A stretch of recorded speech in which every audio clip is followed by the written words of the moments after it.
Hello, I am Fiona Sifkin, a host of a talk show, The Bridge for Women Worldwide. Welcome to The Bridge, my friends. In this talk show, as well as in my blogs and the recent book, How They Made It in America, the focus is on women role models. Why? Because I would like the people to hear their stories, get inspired, and then follow the best examples and the best blueprint for their own good. The topic of our talk show is how to remain a rainmaker in high tech. Our guest and advisor is board member and trustee with C-level experience at IBM and Xerox. She is also a former Fulbright scholar like myself. All's good. Today, you will hear about the strategies for successful careers in high tech. You will also learn how to become a top achiever starting as an immigrant student.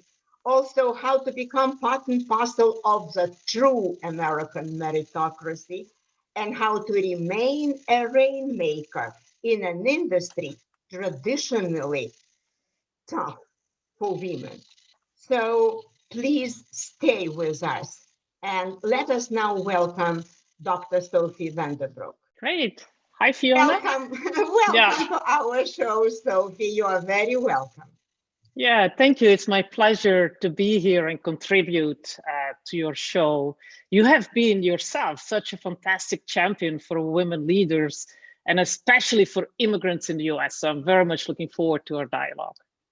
Yeah, thank you so much. I have known you since interviewing you as a book subject for How They Made It in America book, this book. And you are here in the very center of it. You see, I am very grateful.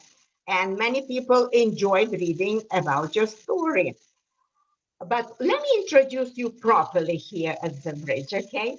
Ladies and gentlemen, I admire Sophie Vandebroek for a reason. She's been a top executive at IBM and Xerox. And she was doing their exploring, incubating, and developing innovative concepts from the most fundamental research to powerful client offerings. Of course, being a chief operating officer at IBM Research was powerful, as was being a chief technology officer at Xerox for over a decade. These companies are the household names. Anyway, I want to point out that Sophie is a rainmaker because she is a difference maker. She is capable of doing things that many other people cannot. She is now currently a board director at public and private companies, including IDEX Laboratories and Walters and Cloovers in the Netherlands. She is also a trustee at the Boston Museum of Sciences. In short, innovation is Sophie's middle name, as she holds 14 US patents and is also an advisor to the Flemish Artificial Intelligence Research Project and the Dean of Engineering at MIT, all at the forefront of high-tech industry. So thank you for coming to our show, Sophie. Oh, thank you for the very warm introduction, Fiona. And I really hope that during our time together, I can indeed share some of the lessons learned during my 30-year journey, and especially how to achieve your dreams in a balanced way. Yeah, thank you. Okay, let us start. My first question is 2 questions in one, okay? Mm-hmm. You are a multitasker, board member, trustee, and all that, and all that, and all that. Plus, you recently started your own company called Strategic Vision Ventures LLC. Yeah. So please share the vision and the goals, and additionally, did the pandemic push you a little in this direction? Okay, thanks. So indeed, after almost 3 decades in full-time corporate industry roles, I see this as the next chapter of my life. It's like reading a good book. So this is the next chapter where my main goal now in my life is to give back. I envision, or I'm working with brilliant and passionate individuals and really help them achieve their dreams of making an impact with the novel technologies they are creating. So this is really what I have been doing in my board roles and my trustee role. And so the same with my newly founded company called Strategic Vision Ventures. And I indeed hope to share the vast expertise that I gained, as you say, in exploring, inventing new technologies, incubating them, developing novel concepts, and ultimately working, of course, with clients to create something that is powerful. And I'm really delighted to say that I'm already working today as part of this new company with brilliant people in Europe, as well as with several startups in the United States. Mm-hmm. And so you say, did the pandemic impact this? I would say yes and no. Yes, in the sense that I was hoping that once I stopped my full-time corporate role, I would have much more time available to visiting our grown-up children. Yeah. So my husband and I have a son in Japan, a son in Switzerland, a daughter, as you know, a fellow engineer and Fulbright scholar in the Netherlands. Yeah, but of course, Elena, I remember. Yeah, Elena. But of course, COVID put a hold on any kind of travel. So I had a bit of extra time on my hands, and that incorporating my new company just earlier this year, so a couple months ago. But for sure, my new high-level vision or dream to truly impact multiple people and others, especially women and minorities, to achieve their dream in the high-tech world didn't change. It just accelerated the creation of the company a bit. Thank you for explaining that. Of course, we Fulbrighters, we are giving back. That's the definition of being a Fulbrighter, right? Okay, yeah. Yeah, of course. This comes as a matter of course for us. Yeah. Now let me ask you this. Is collaboration with diverse entrepreneurial colleagues new for you or not so much? Oh, not at all. I mean, that's one of the aspects I loved most of my large corporate chief technology officer or chief operating officer of research roles, where I had the privilege to work with brilliant and passionate people around the globe. In really, for example, at IBM Research, there were 5,000 people in the organizations located in 21 different countries around the world. So, and with them, we were constantly inventing new technologies and working with clients and users of the technologies, again, all around the world, and figuring out how can we then create something valuable that can be used and positively impact many people, whether it is in healthcare, life sciences, agriculture, financial services, and more. So no, it's definitely not new to me. And now I'm doing that, of course, at much smaller scale as a one-woman show, working with companies, but again, around the globe, as well as in my trustee and board roles. Yeah, thank you for explaining that. Well, hopefully it will be a smooth ride as always. Yeah, smooth and fun ride. Right. And let me ask you this. I remember you once mentioned that growing up in Leuven, Belgium, you've been fascinated with American technology like moon landing, like microchip development and such. Now that you are yourself a part of big American innovation, did your American dream come true or not yet? That is the question. Okay, wow, I can't believe how fast time flies. The moon landing was like 50 something years ago now, and me coming to the United States was over 30 years ago. So But I would say very much so. My dreams definitely became true.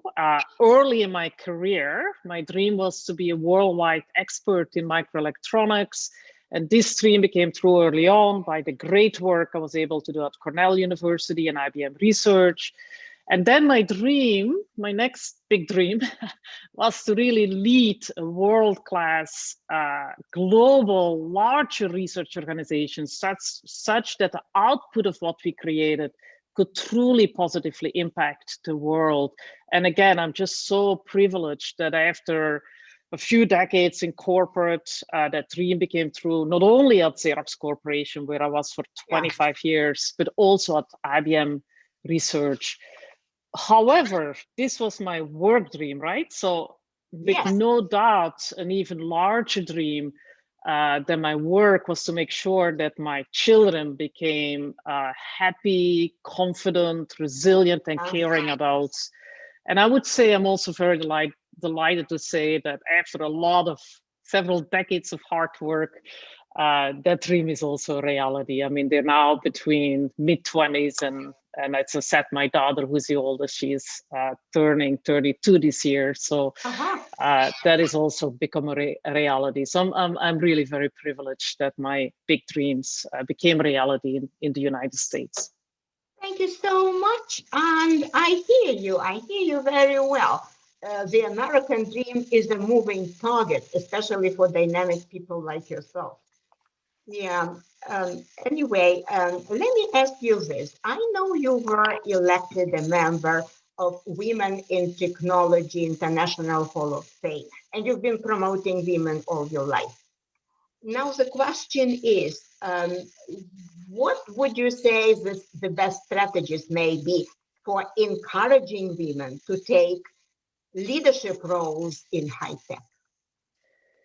Yeah, so I think it's a big system challenge, right? And there are many aspects that you need to work on. But I think as a corporation, since you asked especially leadership roles in high tech, the single most important thing a leader can do, no matter what kind of leader or what kind of industry or organization you're in, is to surround yourself with top-notch people. And in order to attract top-notch people, you must create an inclusive environment, right? Really an environment where all of your colleagues can bring their true self to work, where they can bring not only their intellect, which is obviously super critical in the high-tech world, but also their hard work, right? So it's critical to create, and that's really important for innovation to thrive. So having such a diverse and inclusive corporate culture will allow you to attract, advance, so allowing women and minority, and ultimately retain the really amazing people to your corporation. So as a woman, when you have a choice, and you always have a choice to go work somewhere, just make sure you join a culture that is not only an organization that's diverse, but a culture that's truly inclusive, because that will then allow you to truly become a leader within the organization. For women or not women, same thing. Yeah. And especially also for immigrants, of course, like you and I. Yeah. Well, thank you for thinking and acting like you do from all women, not only women in technology. Now, let us focus on a more concrete question. Yeah, I love this picture, by the way. Your big American smile. Yeah, I love the way you smile. And thank you. Yeah, I also love the way that you devoted all your life to high tech. Not the easiest path for women, but you made it. Now, could you please share some advice with those who also want to be successful in high tech? Yeah, I would love to share three concepts that help me create a truly fulfilling life. And in fact, they're pretty straightforward. There are, number one, prioritizing my time. Number two, leaning into what's important to me or my top priorities. And then most importantly, leaning out everything else. Let me quickly elaborate, right? So the most, and maybe for you it's the same, but for many of us, the most precious resource that we have is time. I always running out of it. So it is super critical to prioritize how you spend your time, right? And so to Yes. think about what is my high level dream. And I mentioned briefly before, I had some strong work-related dreams as well as family-related dreams. So these were two of my priorities. But then I quickly realized that in order to achieve this family and work-related dream, and this is very important, I could not achieve it if I also didn't take care of myself. And I think many women in particular put their own wellness often on the back burner to take care of others. And especially I've seen this during this time of COVID. But I just get, me personally, I cannot think clearly, I cannot be passionate, have empathy for others, which is extremely critical both in family and as work, if I'm tired and stressed out. So I always dedicate time to exercise, to sleep well, to eat healthy. And in addition, you have to also make sure you have at least one best or one very good friend. This is, of course, super important for your mental health. And of course, best of all is if your friend happens to be your spouse, which I'm lucky it happened to me twice. But please do take care of yourself, as this is essential to really have the energy to then lean in and achieve your dreams. So these are the three priorities. Number two then is to lean in and really dedicate time to the choices you made, so you can really feel good that you can see the slow but steady pace towards achieving your dreams. And then finally, which is even more important, is to lean out everything else, right? Just like the term lean manufacturing, it is just super important to be able to say no to requests, to be able to simplify your life as much as possible, which was especially important early on in my career when I was a single mom with 3 kids, like living in a smaller home, taking simpler family vacations, not buying expensive things you don't need and you just need to maintain, etc. And also outsourcing a lot of the work. Today, it's easy to order things online, to whatever, outsource, so you really have time to dedicate to your higher level goals that you prioritize for yourself. So prioritize, lean in, lean out would be my top 3 recommendations that worked for me. Thank you so much. Those are all very important, especially probably the third, the last but not the least. Yeah. Anyway, and I remember I elaborated on this part in the book. Now, let us now talk about the values. Maybe the values are also very, very important for us being successful in any industry, right? You know that in the book, in the second part, I distilled the common success values of the heroines, of the women featured in the book. Those values kept them, focused on their goals and were a big part of their success in life and career. Now, if you were to choose, which values could you say really are close to your heart? Yeah, Fiona, all the values you list here are very important. So they're all very good values. However, 2 of them jump out at me. And in fact, after our little chat here, they should not be surprises, as we already touched on both during our discussion. The first one is inclusive leadership. Again, the most important thing you can do as a leader is to make sure to attract the right people to your team. And by doing that, you really need to create inclusive organizations where everybody really feel and exceeds their capacity and really do amazing jobs to help the organization achieve their goal. So yeah, inclusive leadership, we spoke about it, is something I embraced throughout my career. The second one I would point to is perseverance.